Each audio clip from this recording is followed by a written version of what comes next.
All right, so I've been spending the last few days testing all of the video features of the S24 Ultra and comparing them against the reigning champ, the iPhone 15 Pro Max, and I've got to say I am shocked by what I've found. Throughout this video, we're going to share all of the real-life footage with you and award points each time one phone beats out the other. I also hosted a massive blind camera quality and comparison test with all of our students at contentcreator.com, and I'll share those results with you at the end of this video. We're going to declare once and for all who is the king when it comes to video.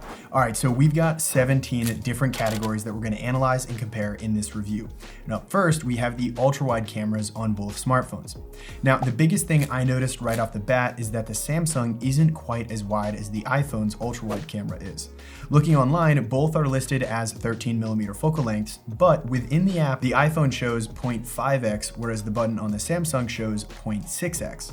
This isn't the end of the world for Samsung, but I would say, considering this is the ultra-wide camera, I do prefer the look of the wider field of view you get from the iPhone.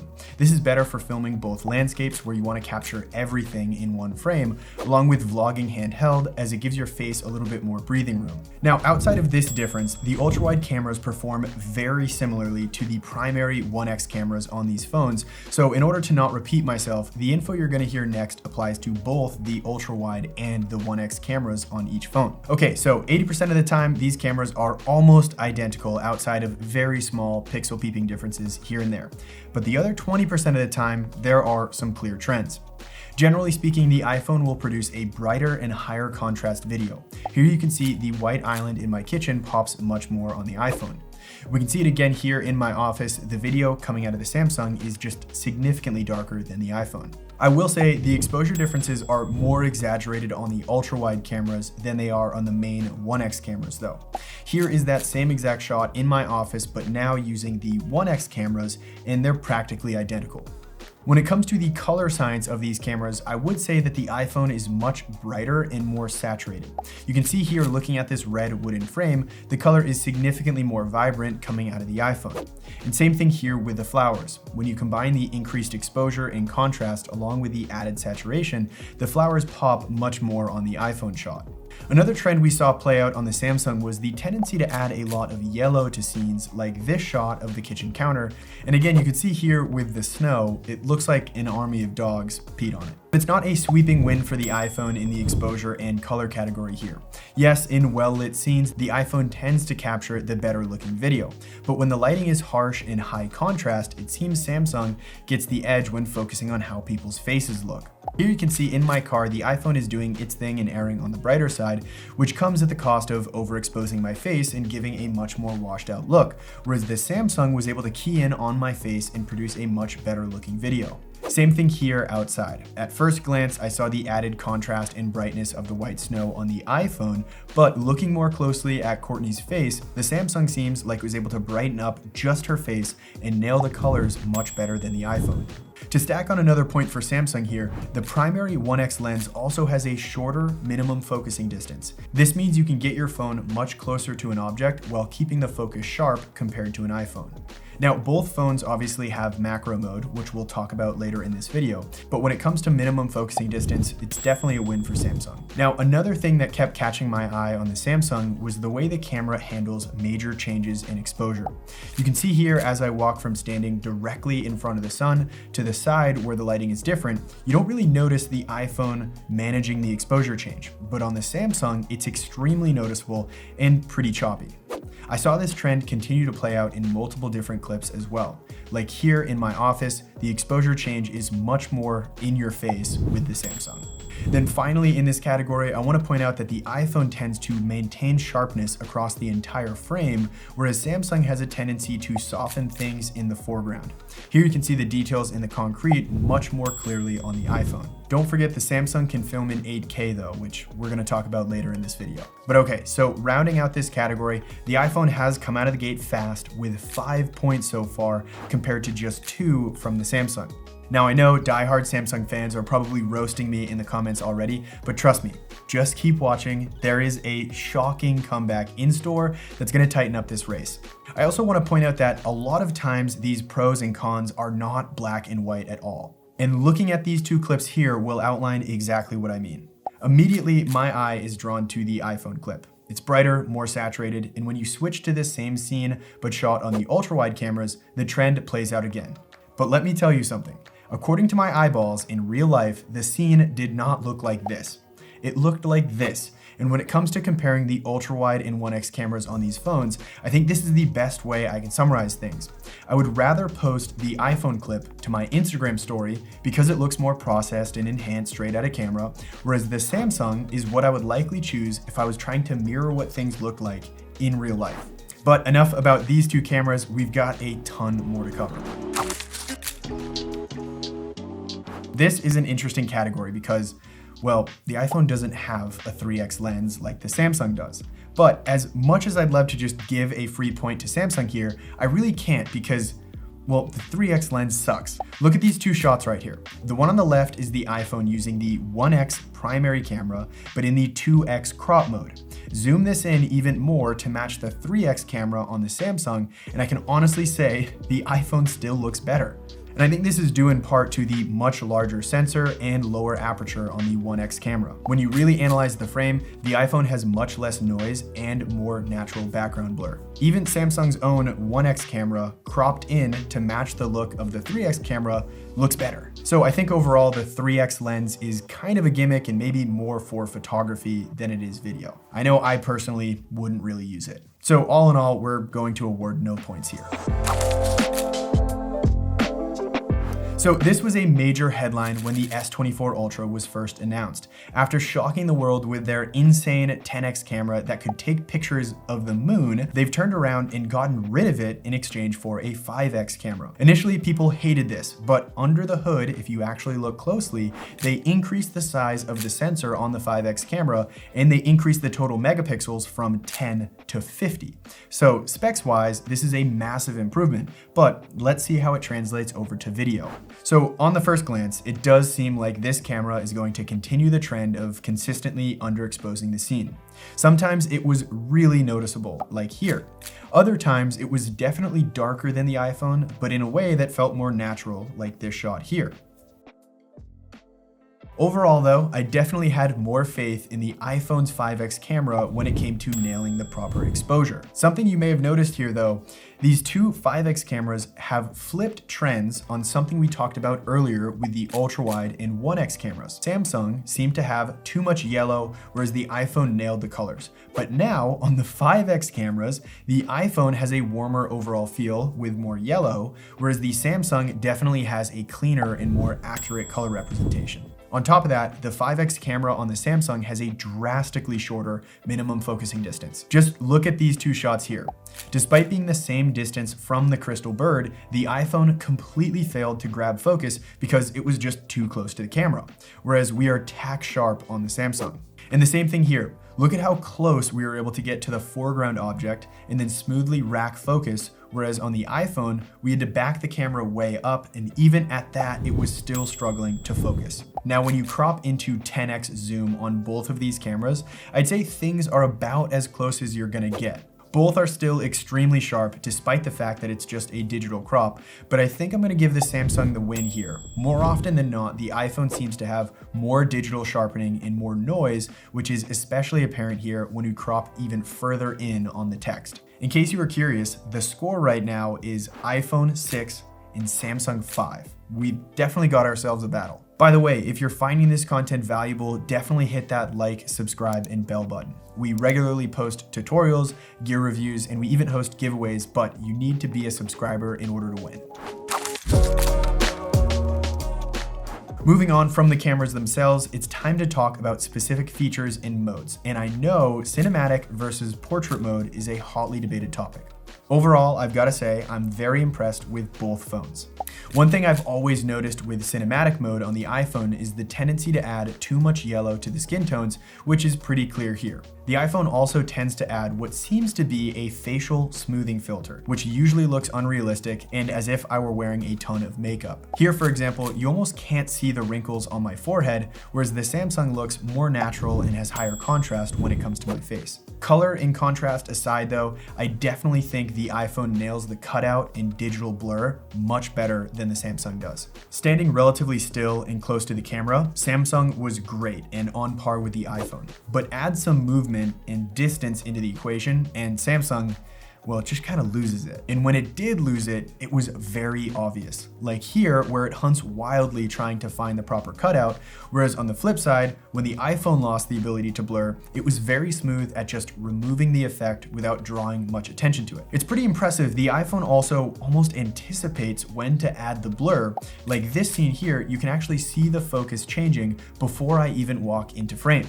So it's perfectly sharp by the time I do, whereas the Samsung has to adjust and hunt, leading to a bad cutout at the beginning, which just kind of ruins the entire clip. And on top of the higher quality digital blur, the iPhone also has this epic ability to adjust all of the blur after the fact, allowing you to change focus points in case the camera missed something, or remove the blur entirely if you decided you didn't like the effect to begin with. With the Samsung, you're just stuck with whatever digital blur the camera gave you while recording. So overall, if I could only have one, I'd definitely go with cinematic mode on the iPhone. Right off the bat, we gotta give Samsung a big point for the simple fact that it doesn't have anywhere near as much of those stupid little lens reflections in low light as the iPhone has. This is one of my biggest complaints about filming in low light on the iPhone. If there are any really small or bright lights in the scene, these reflections are practically unavoidable. They said it was going to be better on the iPhone 15 due to some new glass coating, but it was an underwhelming improvement. However, looking past the stupid reflections and flares, the iPhone does generally produce a brighter and lower noise image with both the ultra-wide and 1x lenses. Here you can see the iPhone shot is much brighter, and even when we edit the Samsung shot in post to raise the exposure, we introduce a lot of noise that hurts the quality compared to the iPhone. Another example here where the iPhone has significantly less digital noise compared to the Samsung. And one more example of the 1x primary cameras that again shows the increased noise on the Samsung compared to the iPhone. However, what else do you notice in this shot? Look specifically at the turf. I mean, it is insane how much the iPhone has desaturated those colors. The colors on the Samsung are way more accurate to what the turf actually looked like in real life. And this is the secret behind Apple's ability to produce consistently brighter videos in low light scenarios. They sacrifice color for light, and the more you look at these low light scenes, the more you're gonna see it. The lights are much more saturated and vibrant here on the Samsung, and we also don't have any of those distracting lens flares. The red flame in the fireplace casts a much warmer glow here on the Samsung. It's such a drastic difference that I can remove 50% of the color on some of the Samsung shots, and only then will it compare to the iPhone's colors. That's pretty crazy, so we're definitely gonna give Samsung a big point here.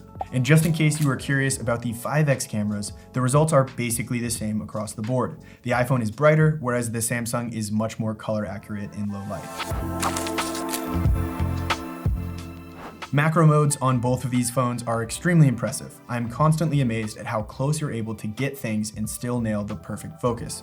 It's hard to do a perfect comparison since you can't be equally close to the same object while filming with both phones at the same time, but overall, the only major differences I can see is the fact that the iPhone tends to be a little more punchy and high contrast compared to a slightly more washed out image from Samsung. But I'm gonna call this section a draw and award no points. Both phones can capture incredible slow motion footage. 240 frames per second at 1080p is going to give you a maximum 10 times slow motion, assuming you're editing at 24 frames per second. But as you're likely noticing here, the slow motion shots from the iPhone are a little choppy, and that is because for some reason, my iPhone drops a significant number of frames when trying to film in slow motion. In fact, instead of capturing the full 240 frames per second like it should have, several times it recorded around 144 frames per second, meaning it dropped almost 100 total frames per second. This leaves us with missing frames and super choppy playback compared to the Samsung that never dropped a single frame in slow motion. And to add salt in the wound, the Samsung can also film at 120 frames per second in 4K Ultra HD resolution, whereas the max frame rate of the iPhone in 4K is just 60 frames per second. The difference between slow motion in 1080p and slow motion in 4K is pretty noticeable, so Samsung definitely takes the cake on built-in frame rates and resolution for slow motion. Samsung also just released a new AI video feature with the S24 Ultra, instant slow motion, and it's pretty incredible. This gives you the ability to slow down any video on your Samsung, whether or not it was shot with a high frame rate. Normally, if you try to do this, the video will look super choppy like this. But with instant slow motion, Samsung is essentially creating new frames to fill in all of those gaps and give us the illusion of true slow motion. Obviously, on certain clips with very detailed and irregular moving subjects, it will create a weird look. But on most shots, instant slow motion does an incredibly good job, and I gotta say, this is definitely one of my favorite features on the Samsung. I think the microphones on both of these cameras sound really good. What you're hearing right now is the S24 Ultra, and now what you're hearing is the iPhone. I think the iPhone is a little richer, but the S24 is better at eliminating background noise. So this is what the selfie video looks like on both screens, along with the stabilization, because we are walking. Looking at the screens here, I always feel like the iPhone highlights the skin tones a little bit more with just a overall brighter look, whereas the Samsung looks really sharp, but at the same time, it's just on the phone screen, so it's hard to tell. Overall, for microphones, I'm gonna call this a draw, but for the selfie cams, I'm gonna give a point to iPhone. The iPhones have pretty much always been the king when it comes to built-in stabilization, but let's see if the S24 Ultra can take the throne. What you're seeing right now is the standard or enhanced video stabilization that is on by default with both of these cameras. Both are good for sure, but the iPhone seems 5 to 10% more stable across pretty much all of the tests that we did. Then on top of that, we can turn on action mode for the iPhone and super steady mode on the Samsung to see who's got the better ultra advanced stabilization modes. Right away, I like how the iPhone is able to maintain a wider field of view without the need to crop in quite as much as the Samsung. I'd also say even with the less significant crop, the iPhone still wins with better stabilization in action mode. When it comes to the native app experiences for video on both of these phones, although I find the iPhone app to be smoother and faster to respond when switching between cameras, there's really no doubt in my mind that we're giving this point to the S24 Ultra due to the single fact that it has a built-in Pro mode, allowing you to control all of the important settings like shutter speed, ISO, and white balance, all within the native app. On top of this, the S24 Ultra has all of the relevant video settings in one place compared to the iPhone that sometimes makes you dig through tons of different menus just to find what you want.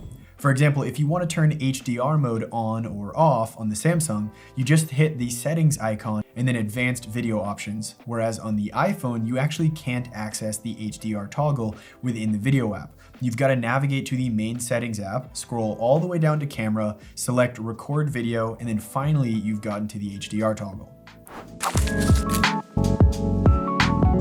Now, I know not everyone is making content for YouTube or social media with these phones, but understanding how they performed under studio lights was extremely important to me. You see, with smartphones, there is so much going on under the hood with the computers in these phones, like auto editing the footage. Sometimes the way they interpret studio lighting is way different than the way you would expect, so it's key to test and figure out the best way to approach things filming with these phones under professional lights. So the way I decided to test this was to turn one light on at a time in my content studio here and see how it impacts the video. We'll run through each of these tests on the phones and then come back to talk about the results. We'll have both cameras up on screen, but as a blind test with no label. After you watch it, give the video a pause and comment below which one you prefer. Here we have just the windows open.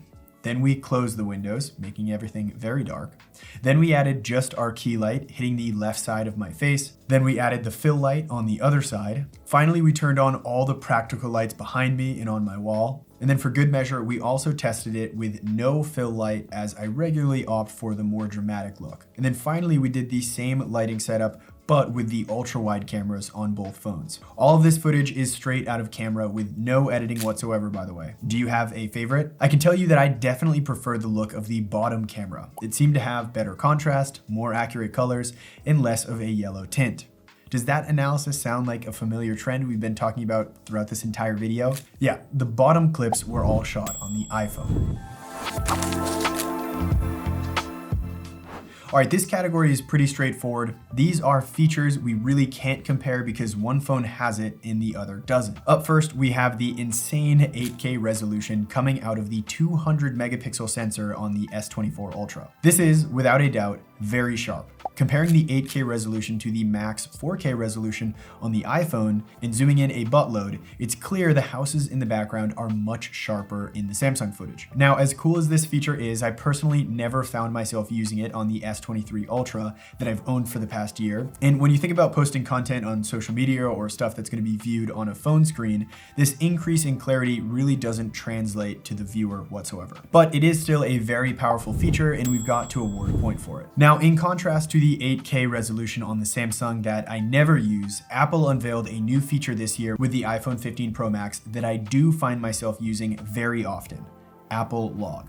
I gotta say, some of the most incredible shots I've ever seen captured on smartphones have come from shooting an Apple Log, and it is the closest I've ever felt to having the capabilities of a large professional camera on a device that fits in my pocket. The control you have over this footage when it comes to color grading is incredible, and it really does push the look to a new level if you know how to use it properly. And by the way, I actually created an Apple Log LUT, and if you click the second link in the description, you can download it for free. In case you were curious like I was, this is a comparison between the Apple Log footage shot in 4K with my basic Apple Log LUT applied, and then the 8K resolution coming out of the Samsung. Technically speaking, this represents the highest quality format each phone can film in. As far as the color and contrast is concerned, it's hard to really do an accurate comparison because with the Apple Log footage, you can create a variety of looks depending on how you want to grade it. But more surprisingly, when you zoom in and start pixel peeping, the 8K footage really doesn't appear that much sharper. And I think this is because in order to really maximize the sharpness, you need to be outdoors with tons of light hitting that sensor. Otherwise, you get some low light noise that softens the image like it has here. I really thought Samsung was going to include Log in the S24 Ultra, but since they didn't, we've got to give a big point to iPhone here. Then finally, another huge addition to the iPhone this year was the ability to record directly to an external SSD via the USB-C cable. I can't stress this enough. It's a game changer. When I film 20-minute long YouTube videos in Apple Log on my iPhone, the files are big, and transferring any type of footage from a smartphone to a computer can be a pain. But now that we can record directly to an external SSD and then plug that SSD into our computer, we save a ton of space on our phone and eliminate some very tedious and time-consuming steps in the process. This is another big win for iPhone. Last but not least, we need to talk about the price. The S24 Ultra starts at $1299 for the smallest storage option, and it goes all the way up to $1,659 for the 1 terabyte configuration. On the flip side, the iPhone starts a little lower at $1,119 and works its way up to $1,600. Overall, the iPhone is a little bit more affordable, but they're very comparable, so I'm not going to award any points here. So after an excruciatingly comprehensive look at both of these phones, each individual camera across multiple different lighting environments, shooting scenarios, and more, the results are in. The brand new S24 Ultra from Samsung comes in with a total 13 points, which are all listed on screen right now. Now I swear across my life that I did not plan this outcome whatsoever, but the iPhone 15 Pro Max, the reigning king when it comes to video content creation, came in with a total score of 14 points. This is extremely close, and I don't think either fan base should be upset about how their phone did. But according to my test, the iPhone is holding on to that crown. But that's just what I think. I mentioned at the beginning of this video that I held a blind camera quality test on both my Instagram, which you should follow, and the 100,000 students we have in our 14-day filmmaker program. And despite only giving them a few hours to answer the poll, we got hundreds and hundreds of responses. I spent about an hour going through each answer, picking out the trends, counting up the tallies, and I want to share those results with you. But first, let me tell you about our 14-day filmmaker course bundle. In case you didn't know, this channel is one small part of our larger business, contentcreator.com, where we host the largest online course platform for content creators on planet Earth. If you click the first link in the description below, for just $48, you can get lifetime access to hundreds of streamlined, straight to the point tutorials that will teach you everything you need to know to quickly and efficiently shoot and edit cinematic videos. And good news for all of you you watching this video about smartphones, one of the courses included in this bundle is 14-Day Smartphone Filmmaker, which covers everything you need to know to take whatever smartphone you already have and turn it into a cinematic powerhouse. This covers both iPhones and Androids and new or old phones. On top of that, you're also going to get 14-Day YouTuber and 14-Day Pro Camera Filmmaker when you enroll, along with access to our private student community where I personally host a live weekly Q&A call where you can ask questions and get real-time answers. This course has transformed the lives of countless content creators, and if you want to join our community, just click the first link in the description below. Okay, now back to the results. Of the hundreds of people who responded to our poll, 68% of people chose the iPhone in the blind camera test. What I also found interesting, a lot of people mentioned they thought both looked good with the outdoor shots, but with the indoor studio lighting shots, the iPhone was the clear winner. Not a single person specifically said they preferred the indoor shots of the Samsung, which was definitely eye-opening. So at the end of the day, I think both phones are truly incredible. Yes, the iPhone wins in most generic image quality tests due to the exposure, contrast, and color of its videos. But in certain areas like slow motion and retaining saturated colors in low light scenarios, the Samsung totally runs away with it. I don't think you can go wrong choosing either phone, and if you do feel like purchasing one, I've included links to both phones in the description below as well. Other than that, thank you so much for tuning in. Don't forget to subscribe and definitely check out the videos on screen now, as they're jam-packed with information on maximizing the quality of your smartphone videos, no matter what camera you own. I'll see you there.